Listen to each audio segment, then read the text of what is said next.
Bon, pour ce qui nous concerne ce soir en tout cas, c'est donc notre 6e message sur le livre des juges, ça passe.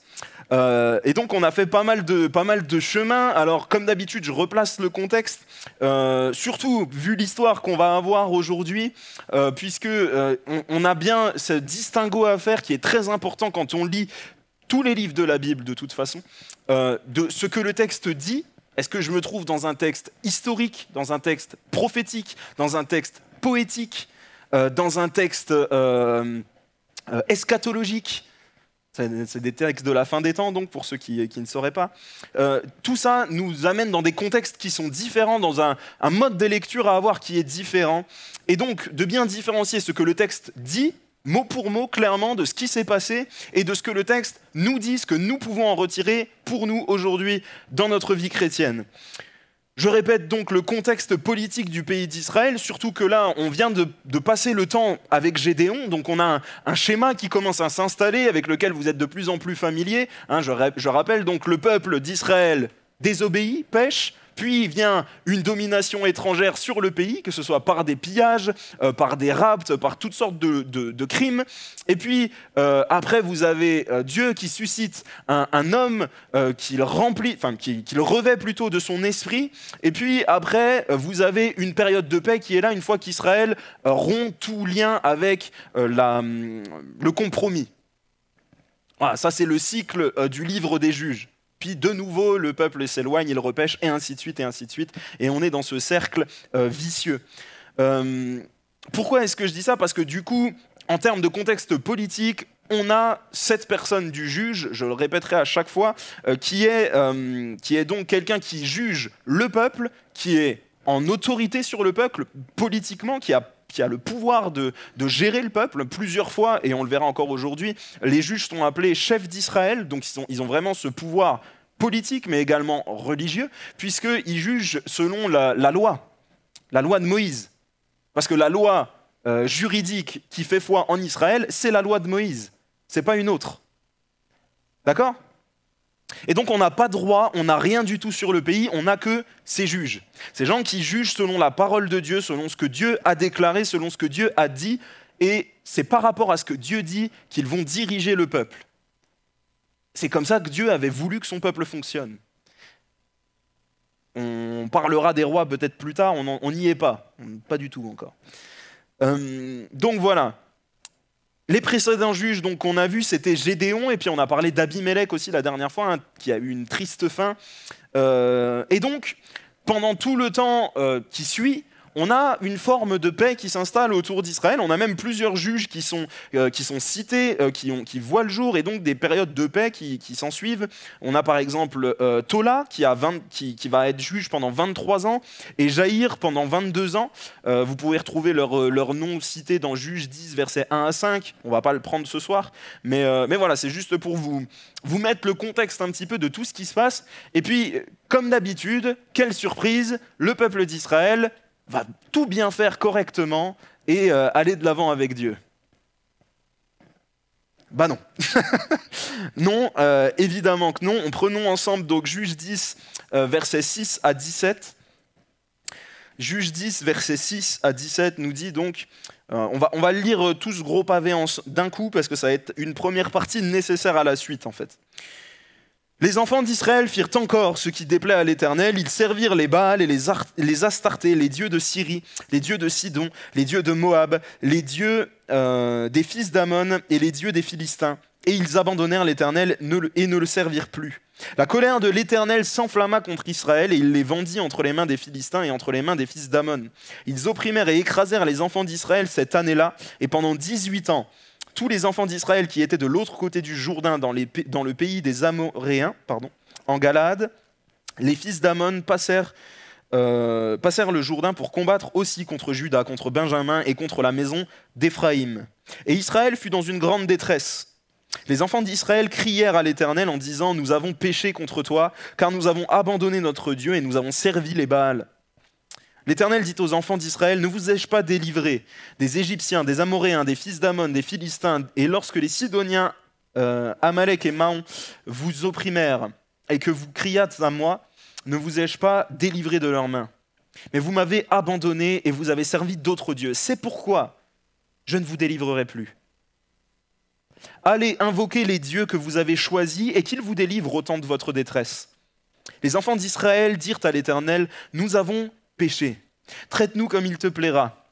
Seulement, daigne nous délivrer aujourd'hui. » Et ils ôtèrent les dieux étrangers du milieu d'eux et servirent l'Éternel qui fut touché des maux d'Israël. Les fils d'Amon se rassemblèrent et campèrent en Galaad. Et les enfants d'Israël se rassemblèrent et campèrent à Mitzpa. Le peuple, les chefs de Galaad se dirent l'un à l'autre, « Quel est l'homme qui commencera l'attaque contre les fils d'Amon? Il sera chef de tous les habitants de Galaad. » On va marquer un temps d'arrêt là-dessus parce qu'il y a beaucoup de choses dans ce passage qui me semblent importantes d'aborder pour comprendre un petit peu comment le personnage auquel on va s'intéresser ce soir arrive. Donc je vais tuer le suspense tout de suite, on va parler du juge qui s'appelle Jephthé ce soir. Peut-être certains le connaissent, d'autres pas. Ça tombe bien, on va en parler, quoi qu'il arrive. Donc vous ressortirez avec cette connaissance ce soir. La première des choses, c'est donc qu'on voit encore une fois une désobéissance d'Israël qui entraîne une invasion, une domination étrangère pendant 18 ans. Et c'est une période qui est longue, mais quand on reprend les textes d'avant, il n'y a rien d'inhabituel, en tout cas par rapport à ce qu'ils ont déjà vécu. Mais il y a une chose quand même qui est inhabituelle, c'est que vous remarquerez que plus ça passe, plus les compromis qu'Israël fait sont importants, sont quelque chose que, si vous aviez dit ce premier verset, les enfants, au verset 6, les enfants d'Israël firent encore ce qui déplaît à l'Éternel et la liste des idoles qu'ils se sont mis à servir. Si vous aviez dit ça à Josué à l'époque, j'imagine même pas sa réaction, il ne vous aurait pas cru. Comment le peuple qui a vu Dieu agir si puissamment en Égypte, si puissamment dans le désert, si puissamment dans le pays de Canaan, comment ce peuple-là peut-il se retourner à ce point et faire à ce point tout ce que Dieu déteste?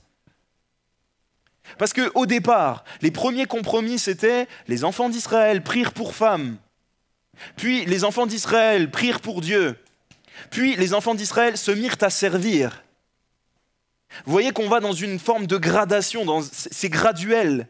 Mais ça nous montre à quel point, quand le compromis est là et qu'on laisse les choses se passer, petit à petit, ça te grignote. Et petit à petit, ce que toi, tu t'interdisais, tes enfants le feront. Et ce que tes enfants s'interdisaient par rapport à ce que tu leur as appris, mais ces enfants à lui le feront. Parce qu'on a laissé s'installer le compromis. C'est vraiment une notion qui est récurrente dans le livre des juges, cette lutte en permanence contre le compromis, et finalement, à quel point le peuple a une fâcheuse tendance à y rentrer, et à y rentrer de plus en plus fort. Et on voit que le peuple d'Israël souffre, évidemment, de cette domination qui est là, mais on a l'impression, dans un premier temps, que c'est un regret. On a péché, Seigneur. Et puis on a l'impression que tout ce qu'ils faisaient en servant les idoles, parce que je vous rappelle que ces idoles-là nécessitaient qu'on fasse passer son fils ou sa fille par le feu, des offrandes pas possibles, des sévices sexuels pas possibles, tout ça c'était dans la coutume, la culture et le service de ces idoles-là. Donc tout ça c'était pas grave. Mais quand on vient avec la domination sur eux, quand ils souffrent dans leurs économies, dans leur physique, alors là, d'un seul coup, on comprend notre erreur. Et j'ai envie de dire, pour le coup, là, on sort de ce que le texte dit, on va parler de nous un petit peu. Trop souvent, nous, on se comporte comme ça. On dit à Dieu qu'on se repent, mais en réalité, on ne se repent pas. On regrette les conséquences de notre péché. On ne regrette pas d'avoir péché. On ne regrette pas d'avoir blessé le cœur de Dieu. On ne regrette pas notre mauvais caractère. On ne regrette pas de ne pas avoir crucifié notre chair. On regrette les conséquences que ça a entraînées. Et la différence, elle est là.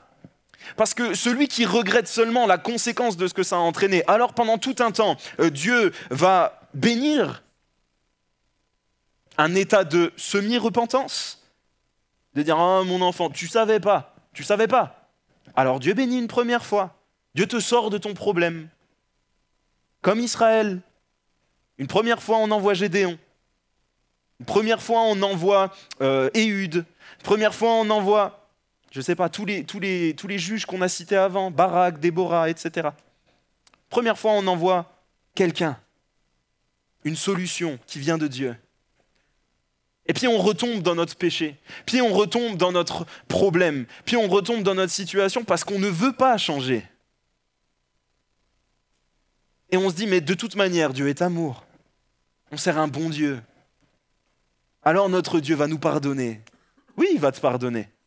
Mais ça n'empêche que la conséquence de ton péché, elle est là.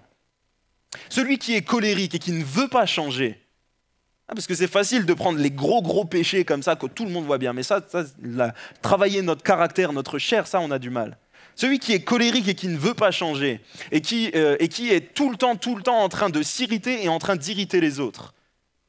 Bon, certes, à un moment donné, s'il se repent vraiment, Dieu lui pardonne, il n'y a pas de souci. Dieu dit, confessez-moi vos péchés, et je suis fidèle et juste pour vous les pardonner. Il n'y a pas de problème, Dieu pardonne.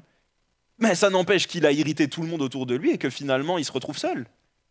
Et cette solitude, il ne peut pas dire que c'est une attaque de l'ennemi, il ne peut pas dire que c'est la conséquence de son péché. C'est la conséquence du fait qu'il n'a pas voulu changer.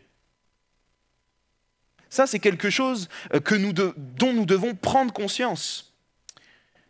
Et la condition du peuple d'Israël, elle s'apparente à ce que Jésus dit quand il dit « mais la condition de celui qui a été délivré une première fois et qui retourne à ses mauvaises voies, elle est pire que la première. » Et là, Israël se retrouve dans une condition qui est pire que toutes les fois où ils ont été dominés, où ils ont été sous l'envahissement. L'invasion, merci, j'en perds mon français. Toutes les fois où ils ont été sous l'invasion des peuplades alentours. On a l'impression que là, ils se rendent compte de la gravité de ce qu'ils font. Et on voit bien la différence entre une première fois, le peuple qui fait monter son regret devant Dieu, et une deuxième fois, le peuple qui se repent réellement. Parce que la repentance est suivie d'actions qui coupent court à tout péché. On voit que, au verset 15, je crois, les enfants d'Israël dirent à l'Éternel, « Nous avons péché, traite-nous comme il te plaira. Seulement daigne nous délivrer aujourd'hui. » Et le verset 16, « Et ils ôtèrent les dieux étrangers du milieu d'eux et servirent l'Éternel qui fut touché des maux d'Israël. » Le regret ne touche pas le cœur de Dieu. La repentance touche le cœur de Dieu. La repentance touche le cœur de Dieu. Et c'est une notion qui est fondamentale pour tout chrétien. Tu peux être quelqu'un qui a été touché par l'amour de Dieu, qui a été guéri, qui a été béni. Quelque part, tu as fait une rencontre avec Dieu. Mais est-ce que tu as saisi cette invitation à rentrer avec lui dans son ciel ? Parce que pour rentrer dans son ciel, il faut se repentir. Et pour se repentir, il faut accepter de lâcher, de couper court, d'ôter les idoles qui étaient là. Et j'aimerais bien que... je ne sais pas pourquoi, je sens qu'il faut que je dise ça, mais Matthieu nous a parlé de descendre de l'arbre dimanche matin. Cet arbre, ce n'est pas forcément l'idole qui était dans ta vie et qui te condamnait. Tu peux être un chrétien sauvé, tu peux être un chrétien aimé de Dieu et rester sur l'arbre. Simplement, tu vivras jamais rien avec Dieu. Et petit à petit, tu vas reculer, et qui sait, un jour, tu vas peut-être descendre de l'arbre, mais en descendant, tu vas te faire mal. C'est pas que tu vas descendre de l'arbre, c'est que tu vas tomber de l'arbre plutôt. Mais là, on parle d'ôter les idoles. On ne parle pas de la même chose. On ne parle pas de devenir actif avec Dieu. On parle d'ôter les idoles, d'enlever ce qui t'empêche de rentrer au ciel. Parce que Dieu n'a pas changé. Dieu est toujours ce Dieu saint. Dieu est toujours ce Dieu bon, oui. Ce Dieu aimant, oui. Mais il est ce Dieu saint. Et il ne peut pas y avoir de cohabitation entre Dieu et le péché. Ce n'est pas possible. Le peuple l'a compris trop tard, mais il l'a compris. Et il a décidé d'enlever les idoles. Alors, Dieu a été touché des maux d'Israël. C'est marrant parce que on a l'impression que Dieu, d'un seul coup, découvre les maux d'Israël. Mais plutôt, on nous dit, Dieu vendit les Israélites aux Philistins. Vous croyez que ce qui nous arrive, Dieu n'est pas au courant ? Dieu est au courant de tout ce qui nous arrive. Mais il veut nous faire grandir. Il veut nous faire passer plus loin. Et j'aimerais vous dire,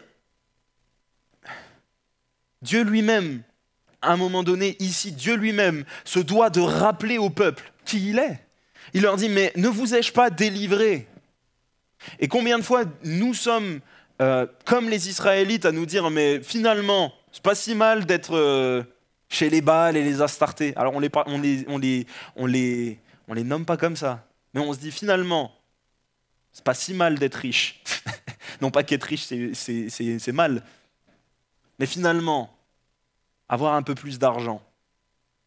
Finalement, changer de femme. Finalement, est-ce que c'est vraiment si grave? Finalement, me mettre en couple avec quelqu'un qui n'est pas chrétien. Finalement, est-ce vraiment si grave? Petit à petit, on oublie qui est Dieu, qui est notre Dieu et ce qu'il a fait dans nos vies. Ne vous ai-je pas délivré? J'aime tellement entendre les témoignages de ces gens qui sont capables de reciter année par année ce que Dieu a fait pour eux, d'avoir des cahiers où ils notent complètement toutes les réponses de Dieu dans leurs prières, là où ils ont été guéris, là où ils ont été délivrés, là où Dieu a pourvu financièrement, là où Dieu leur a donné, je ne sais pas, l'occasion de témoigner, là où ils ont vu des conversions. Ne soyons pas oublieux de ce que Dieu fait dans nos vies.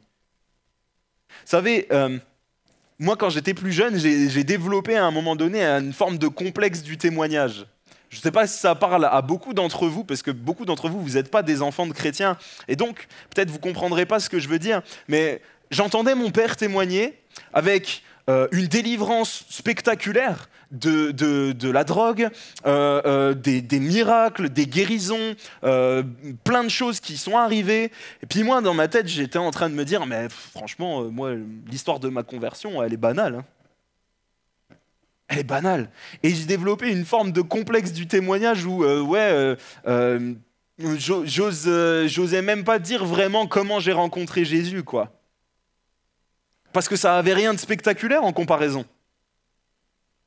Et puis, à un moment donné, j'ai fait ma vie chrétienne, il s'est passé plein de choses avec le Seigneur, et puis je me suis rendu compte qu'en fait, j'ai de plus en plus de choses à dire. En fait, la conversion, mon moment de rencontre avec Jésus, ce n'était pas une finalité en soi, c'était que le début d'une nouvelle vie. Et j'ai pu voir des guérisons, moi aussi. Et j'ai pu voir des miracles financièrement, dans les prodiges, dans des choses. Franchement, un des miracles, ça va vous paraître ridicule, mais un des miracles qui m'a le plus marqué, moi, c'était à Quartier Libre. Une fois, j'ai vécu la multiplication du 4 quarts. Je ne sais pas si ça vous parle, mais moi, j'ai trouvé ça incroyable. C'est moi qui faisais les parts de gâteaux. On avait 120 enfants devant nous, on avait 4 quarts, je crois. 3, je ne me rappelle plus. C'est moi qui faisais les parts. Et je sais que tous les enfants ont au moins eu 2 parts. C'était impossible. Tous les enfants ont au moins eu 2 parts. Et ça m'a marqué. Ça m'a marqué. Mais toutes ces expériences, tout ce que nous faisons avec le Seigneur, ça a 2 buts. Premièrement, lui rendre la gloire et démontrer qu'il est Dieu, qu'il est tout-puissant. Deuxièmement, que nous puissions être fortifiés dans notre foi. Non seulement dans le témoignage, mais aussi que nous, quand on se rappelle, mais c'est vrai que Dieu t'avait fait ça. Mais c'est vrai que Dieu, tu m'avais guéri. Mais c'est vrai que tu avais pourvu. Mais c'est vrai que j'ai pu goûter à ta fidélité. Quand on est au plus bas, quand on est dans le creux de la vague, c'est là, c'est dans ces moments-là que tous ces moments avec le Seigneur, ça nous porte et ça nous aide à passer le cap. Pourquoi l'idolâtrie est si grave devant Dieu? On pourrait se dire, après tout, ils se prosternent devant un caillou et un bâton, grand bien leur face, c'est pas mon cas. Mais finalement, Dieu nous montre, déjà premièrement parce que dans la loi, Dieu nous dit que l'adoration ne revient qu'à lui seul. Mais l'adoration, ça veut dire quoi pour Dieu? Tu adoreras ton Dieu de tout ton être, de toute ta force, de toute ta pensée. Franchement, ne levez pas la main, je veux mettre personne dans l'embarras. Mais franchement, est-ce que ça vous est jamais arrivé d'avoir une pensée parasite comme ça pendant un chant de louange? Et pourtant, on est vraiment dans le cœur de ce que ça devrait être l'adoration. Alors j'imagine même pas quand vous êtes tout seul à la maison. Enfin moi en tout cas, je sais ce qui se passe dans ma tête et c'est comme ça. On a du mal à adorer Dieu de tout notre cœur, de toute notre âme, de toute notre force. On n'y arrive pas parce que ce n'est pas naturel pour notre chair d'aller vers ce qui est saint. Et Dieu nous demande l'adoration pour lui seul. Mais finalement, l'idolâtrie, ce n'est pas qu'une histoire de se prosterner devant un caillou et devant un bout de bois. C'est de dire, mais qu'est-ce qui prend la première place dans mon cœur? Vers quoi sont tournées mes pensées? L'idolâtrie, c'est moi qui choisis mon idole en réalité. Et si vous voyez qu'il y a une multitude d'idoles pour le peuple d'Israël, c'est parce que chacun des enfants d'Israël avait ses désirs. Peut-être que ton problème, c'est pas l'argent, mais peut-être que face à la sensualité, c'est pas la même chose. Peut-être que le problème, c'est ni l'argent ni la sensualité, mais par contre que tu aimes bien qu'on reconnaisse que tu es intelligent quand même. Peut-être que tu aimes bien qu'on reconnaisse que tu es quelqu'un qui a beaucoup de valeur, d'être moussé, d'avoir un peu de gloire. Peut-être que tu n'es absolument pas partageur et que tu veux tout pour toi. Mais tout ça, tous ces vices qui sont là, ça démontre quelle idole est encore dans mon cœur, en réalité. L'apôtre Paul nous dit la cupidité qui est une idolâtrie.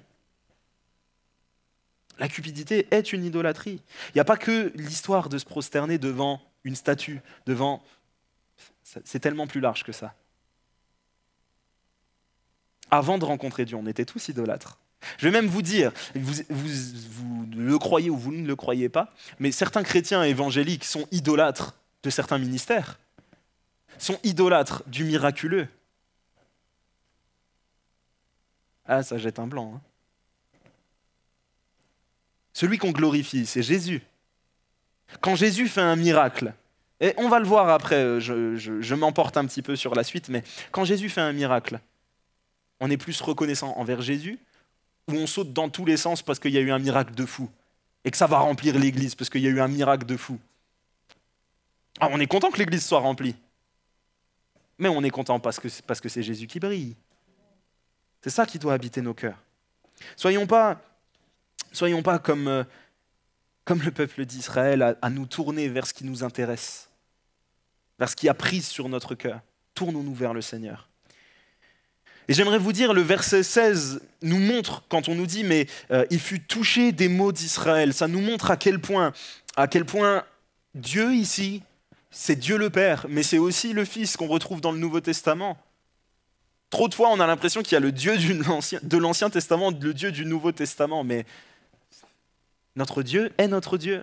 C'est le même Dieu, c'est Jésus. Ici, vous avez une manifestation de l'amour de Christ, encore une fois. Et quand Christ manifeste son amour, il nous remplit de sa compassion, de son amour, il fait preuve d'empathie envers nous, mais il ne nous enlèvera pas les conséquences de notre péché. Vous ne voyez pas qu'ici, c'est écrit d'un seul coup, Dieu suscita un homme pour le pays d'Israël et il les délivra, et une période de 40 ans de paix.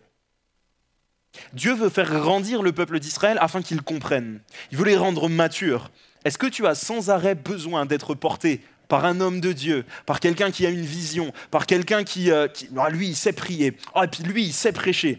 Lui, franchement, quand il parle de la parole de Dieu, alors là, je comprends vraiment tout ce qu'il me dit. Et toi, quand tu lis la parole, déjà, est-ce que tu lis la parole de Dieu?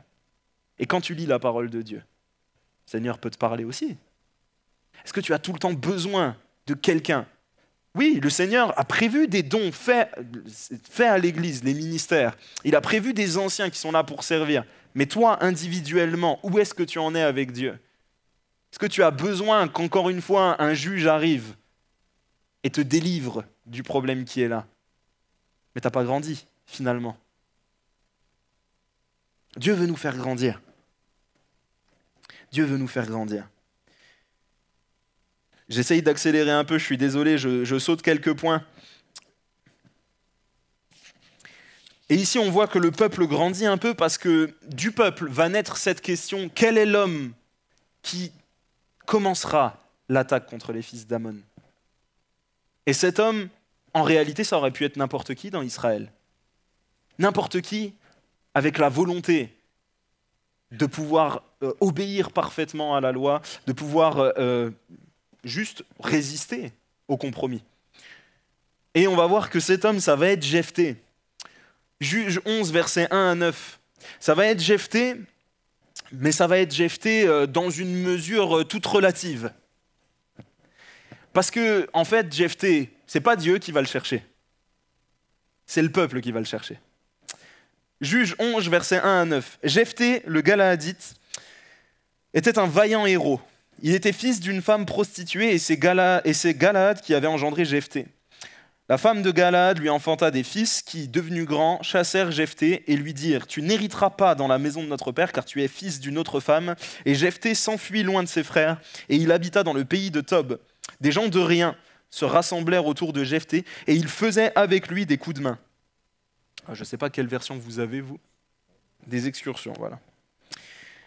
Quelque temps après, les fils d'Ammon firent la guerre à Israël, et comme les fils d'Ammon faisaient la guerre à Israël, les anciens de Galaad allèrent chercher Jephthé au pays de Tob. Ils dirent à Jephthé, « Viens, tu seras notre chef, et nous combattrons les fils d'Ammon. » Jephthé répondit aux anciens de Galaad, « N'avez-vous pas eu de la haine pour moi, et ne m'avez-vous pas chassé de la maison de mon père ? Pourquoi venez-vous à moi maintenant que vous êtes dans la détresse ?»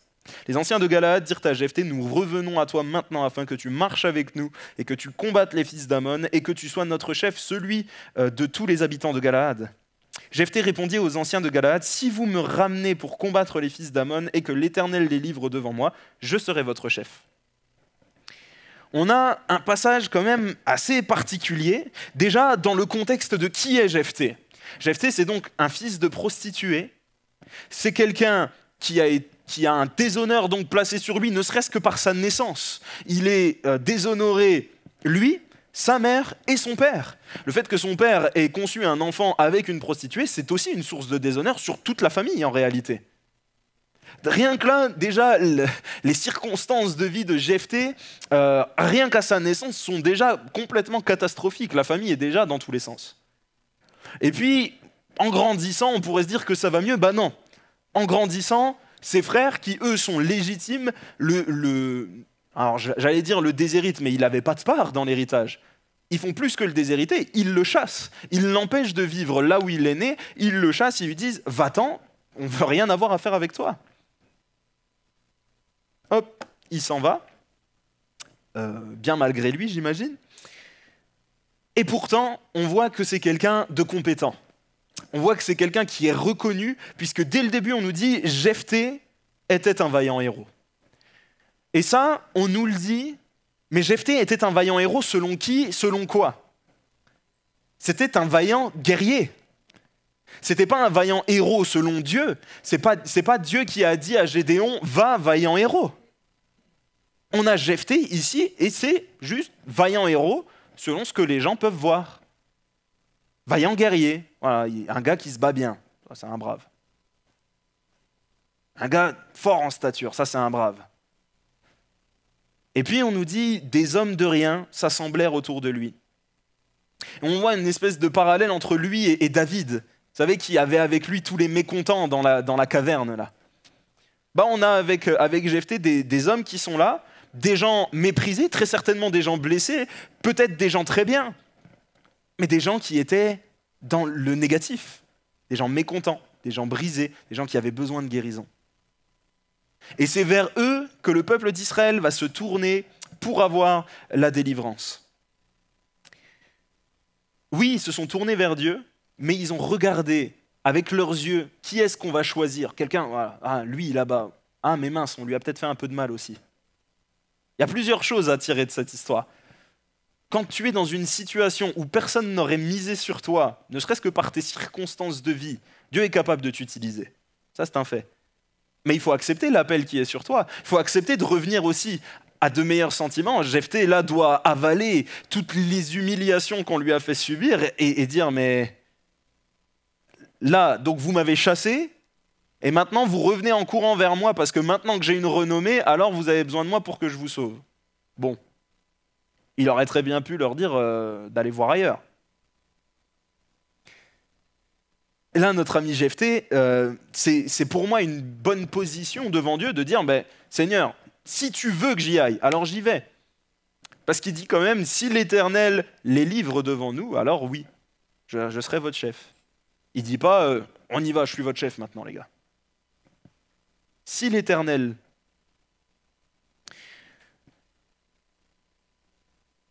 La deuxième chose, c'est, j'aimerais te dire, le but d'une vie, c'est pas de réussir, mais c'est d'être là où Dieu te veut. Jephthé, là où il prenait aucun risque. Pour le coup, lui, il était sur l'arbre là. Il était dans son élément, son affaire roulait. De temps à autre, il faisait des petites excursions ou des coups de main. J'ai vu plein de traductions de ce passage-là. On a donc des campagnes guerrières, donc on est quand même dans l'aspect militaire. Hein. Des coups de main, des excursions. Il y avait quoi? Des aventures aussi, j'avais vu dans une version, je ne sais plus laquelle. Et donc, lui, son affaire, elle roule. Il n'a rien à gagner à aller s'empêtrer dans une guerre. Parce que la position de chef, elle est toute relative. S'ils perdent, il n'y a plus de peuple sur lequel être chef, quoi. Et pourtant, il décide d'obéir. Il décide de sortir de son confort pour le salut d'Israël. Mais on va voir que choisir, que nous, on choisisse quelqu'un selon ce que nous, on voit, c'est peut-être pas toujours vrai. Enfin, on n'est peut-être pas toujours dans le vrai. Parce que Dieu, lui, connaît parfaitement les cœurs de chacun. Et Dieu choisit la bonne personne au temps convenable. Ici, vous remarquerez que c'est le peuple qui va chercher Jephthé et que personne, à aucun moment, on nous dit que Dieu a envoyé Jephthé, Dieu a parlé à Jephthé, on ne le dit pas. On ne nous le dit pas. Alors qu'on le dit pour tous les autres juges. Juge 11, versets 12 et 13. C'est important pour la suite, c'est pour ça que je mets l'accent là-dessus. Juge 11, versets 12 et 13. Jephthé envoya des messagers au roi des fils d'Ammon pour lui dire « Qu'y a-t-il entre moi et toi que tu viennes contre moi pour faire la guerre à mon pays ?» Le roi des fils d'Ammon répondit au messager Jephthé « C'est qu'Israël, quand il est monté d'Égypte, s'est emparé de mon pays depuis l'Arnon jusqu'au Jabbok et au Jourdain. Rends-le maintenant de bon gré. » Bon, je vous laisserai lire la suite peut-être chez vous de ce passage. Parce qu'il va falloir qu'on accélère un petit peu. Mais ici, on a donc Jephthé qui essaye de rentrer dans une communication, de dire, bon, on peut peut-être régler ça à l'amiable. Frères et sœurs, avec l'ennemi, vous ne pourrez jamais rien régler à l'amiable. Parce que non seulement vous allez perdre votre temps, mais en plus de ça, les mensonges qu'il va proférer, qu'il va vous dire au travers de différentes situations, de la bouche de différentes personnes, ça va commencer à vous miner si vous n'êtes pas accroché à la personne de Dieu. Ici, si on écoute le roi du pays d'Ammon, le roi des fils d'Ammon, alors pour lui, Israël sont des envahisseurs, sont des gens qui ont volé la terre et ils ont juste à la rendre, quoi. Ça vous rappelle pas rien?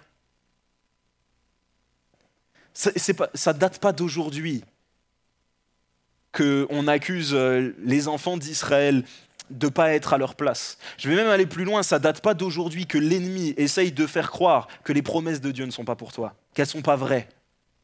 Parce que Dieu, au départ, a déclaré « Je donnerai ce pays à toi et à ta descendance », il l'a déclaré à Abraham. Je te donnerai ce pays à toi et à ta descendance. Dieu a déclaré que celui qui croira et qui sera baptisé sera sauvé. Pourquoi aujourd'hui est-ce qu'on est tellement rapide à croire, mais Seigneur, je t'ai déçu là, c'est fini pour moi. Il n'y a plus rien pour moi maintenant avec toi. On va tellement vite. Seigneur, les miracles, c'était pour le temps des actes, c'est plus pour aujourd'hui. Mais Jésus a dit, en mon nom, ils chasseront des démons. Voici les miracles qui accompagneront ceux qui auront cru. Croyons aux promesses de Dieu, affirmons-les. Juste après, on ne va pas prendre tout le passage, mais Jephthé va affirmer la promesse que Dieu leur a donnée. Malheureusement, je trouve que dans le passage, on ne voit pas que Jephthé affirme la promesse de Dieu. On voit simplement qu'il dit « Mais non, ça ne s'est pas passé comme ça. On est arrivé, on a demandé à passer par là, et personne ne nous a ouvert. Bon, on est passé par là, et finalement, lui, il est venu, on s'est battu, et puis finalement, on a pris leur terre. » D'un point de vue historique, politique, peut-être. Mais à aucun moment, vous remarquez que Jephthé a nommé la promesse que Dieu avait donnée à Abraham. Ce pays nous appartient. Osons, nous, en tant que chrétiens, déclarer les promesses de Dieu. Oui, je suis enfant de Dieu. Oui, je suis sauvé pour l'éternité. Oui, Dieu m'aime. Oui, je suis son enfant. Oui, j'ai une place dans son ciel. Est-ce que tu es capable, toi, dans tes moments de doute, de proclamer les promesses de Dieu ? Je vous assure que ça fait du bien. Vous savez, le pasteur André disait souvent « doute de tes doutes ». Dans nos moments de doute, proclamer les promesses de Dieu, ça nous renforce à l'intérieur en nous disant « mais Seigneur, tout ce que tu as dit, je vais le voir s'accomplir ». Je refuse de laisser à l'ennemi le terrain pour me mettre du doute dans le cœur, pour me faire reculer. C'est hors de question. C'est hors de question. Et malheureusement, on va voir que le fait que Jephthé ne soit pas accroché à cette promesse de Dieu va lui porter préjudice dans son service. Vous savez, c'est pas parce que vous avez reçu des promesses de Dieu et que vous servez le Seigneur, cette promesse, vous les mettez de côté, que Dieu n'agit plus. Dieu va agir, Dieu va faire son œuvre. Mais par contre, nous, comment est-ce qu'on va vivre notre service? Comment est-ce qu'on va vivre notre vie de foi? Voyons un peu ce qui s'est passé pour Jephthé. Juge 11, versets 29 à 40. Préparez-vous, c'est un petit peu choquant. L'esprit de l'Éternel fut sur Jephthé. Il traversa Galaad et Manassé, il passa à Mitzpé de Galaad, et de Mitzpé de Galaad, il marcha contre les fils d'Ammon. Jephthé fit un vœu à l'Éternel et dit: si tu livres entre mes mains les fils d'Ammon, quiconque sortira des portes de ma maison au devant de moi, à mon heureux retour de chez les fils d'Ammon, sera consacré à l'Éternel, et je l'offrirai en holocauste. Jephthé marcha contre les fils d'Ammon, et l'Éternel les livra entre ses mains. Il leur fit éprouver une très grande défaite depuis Aroër jusque vers Minith, espace qui renfermait 20 villes, et jusqu'à Abel-Kéramim. Et les fils d'Ammon furent humiliés devant les enfants d'Israël. Jephthé retourna dans sa maison à Mitzpah. Et voici sa fille sortit au-devant de lui avec des tambourins et des danses. C'était son unique enfant, il n'avait point de fils et point d'autre fille. Dès qu'il la vit, il déchira ses vêtements et dit: ah, ma fille, tu me jettes dans l'abattement, tu es au nombre de ceux qui me troublent. J'ai fait un vœu à l'Éternel et je ne puis le révoquer. Elle lui dit: mon père, si tu as fait un vœu à l'Éternel, traite-moi selon ce qui est sorti de ta bouche. Maintenant que l'Éternel t'a vengé de tes ennemis, des fils d'Ammon. Et elle dit à son père: que ceci me soit accordé, laisse-moi libre pendant 2 mois. Je m'en irai, j'errerai dans les montagnes et je pleurerai ma virginité avec mes compagnes. Il répondit: va, et il la laissa libre pour 2 mois. Elle s'en alla avec ses compagnes et elle pleura sa virginité sur les montagnes. Au bout des 2 mois, elle revint vers son père et il accomplit sur elle le vœu qu'il avait fait. Elle n'avait point connu d'homme. Dès lors s'établit en Israël la coutume que tous les ans, les filles d'Israël s'en vont célébrer la fille de Jephthé, le Galaadite, 4 jours par année. Encore une fois, on n'est pas dans une fin très funky. Hein. Pour ceux qui ont un peu de mal à comprendre ce qui se passe, on est donc dans l'Holocauste, c'est donc le fait de consumer un sacrifice par le feu entièrement. C'est ça. Et donc, ici, un débat s'est un petit peu créé autour de ce passage parce que on imagine mal notre Dieu permettre, consentir quelque chose pareil. Alors il y a plusieurs commentateurs qui ont 2 visions différentes. Il y en a un qui parle du fait que Jephthé ait fait ce vœu de consacrer sa fille à l'Éternel, de la même manière que Anne, par exemple, a consacré Samuel. Mais ici, donc, il traduirait plutôt le « et » par un « ou ». Le mot en hébreu, alors je suis désolé, je n'ai pas fait d'hébreu, je ne peux pas vous dire comment ça se prononce, mais le mot en hébreu voudrait dire la même chose en réalité. On peut dire « ou » et « et ». Et une deuxième chose qui irait dans ce sens, ce serait de dire que dans ce vœu, Jephthé parle d'un humain. Si c'est quelqu'un à consacrer, si c'est quelqu'un qui sort, alors ça peut s'appliquer à un humain, mais ça peut également s'appliquer à un animal domestique qui sortirait. Puisque dans les maisons d'Israël de l'époque, vous aviez une pièce qui était consacrée aux animaux domestiques, mais ça aurait été un piètre sacrifice devant Dieu, puisque un chien en sacrifice, Dieu n'agréait pas ce genre de sacrifice. La deuxième chose, c'est que c'est bel et bien, la deuxième vision des commentateurs, c'est que Jephthé a bel et bien sacrifié sa fille, et le but c'était de dire qu'il s'attendait à voir Dieu pourvoir à un sacrifice de la même manière que Dieu avait pourvu à un sacrifice pour Abraham avec Isaac.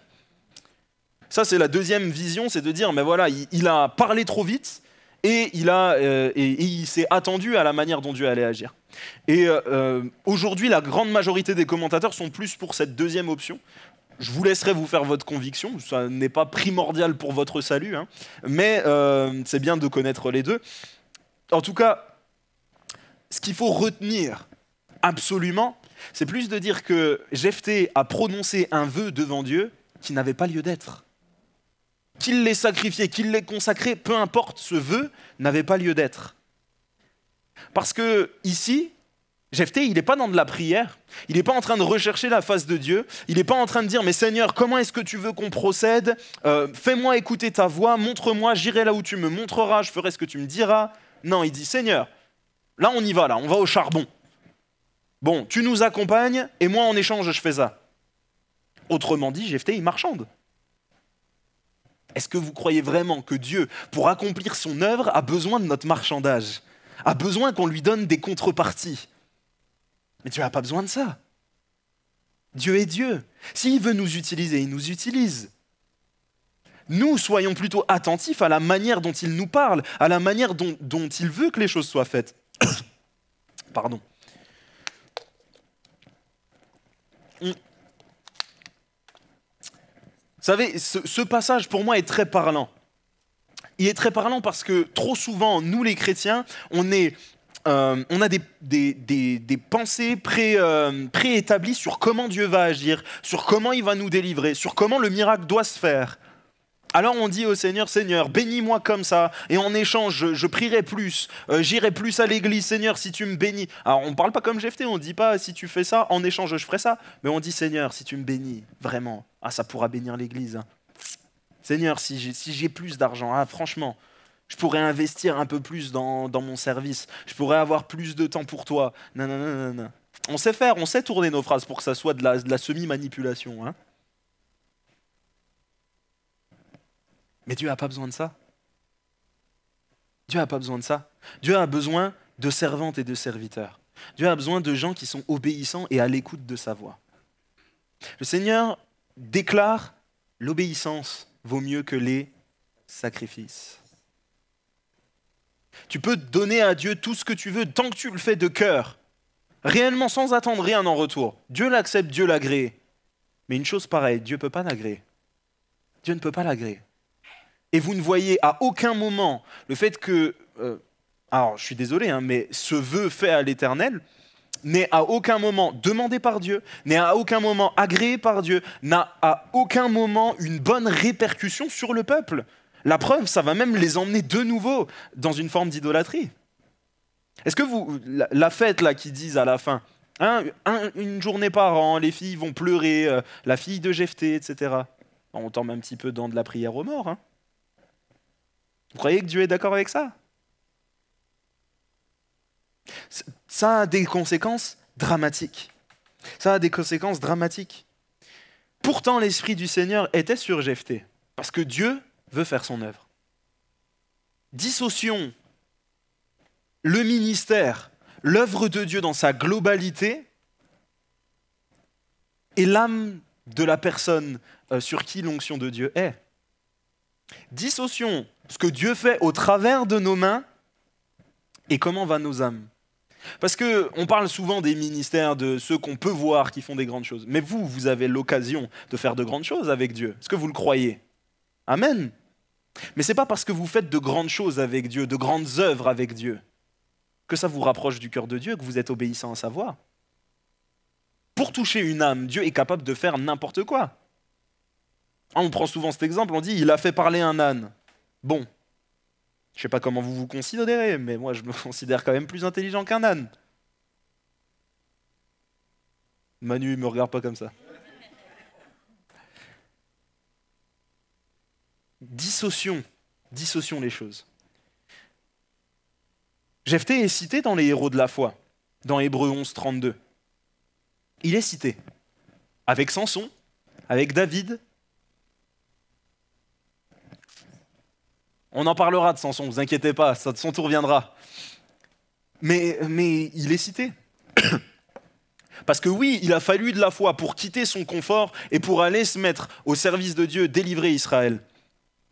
Mais par contre, l'état de son âme, sa proximité avec Dieu, elle était où? Elle était où? Malheureusement, trop souvent on est comme ça. J'avais mis un passage, mais on ne va pas le prendre, ça voilà.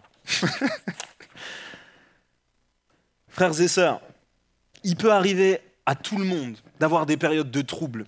Un peu comme le peuple au départ de cette histoire. On ne sait plus trop où on va, on ne sait plus où on en est. On a fait tellement de compromis, tellement d'erreurs. On demande simplement pardon à Dieu. On espère que les choses vont revenir à de l'équilibre. On subit des conséquences de choix, de mauvais choix. Ça arrive à tout le monde. Simplement, repentons-nous de ce qu'on a fait. Enlevons les idoles. Enlevons ce qui nous tient. Enlevons ce qui prend la première place et remettons Dieu à sa place. Mais par la suite, soyons à l'écoute de ce qu'il veut nous dire. Soyons à l'écoute de ce qu'il veut faire. Et soyons à l'écoute de ce qu'il nous demande d'être. Ça, c'est le plus important.